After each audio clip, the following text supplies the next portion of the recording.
গরস্থানের একটু মাটি বায়না করে রাখ রে, গরস্থানের একটু মাটি বায়না করে রাখ।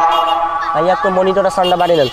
গরস্থানের একটু মাটি বায়না করে রাখ রে, গরস্থানের একটু মাটি বায়না করে রাখ।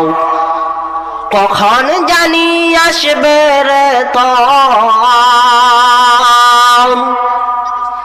কখন জানি আসবে রে তরু দুনিয়া ছাড়ার ডাক।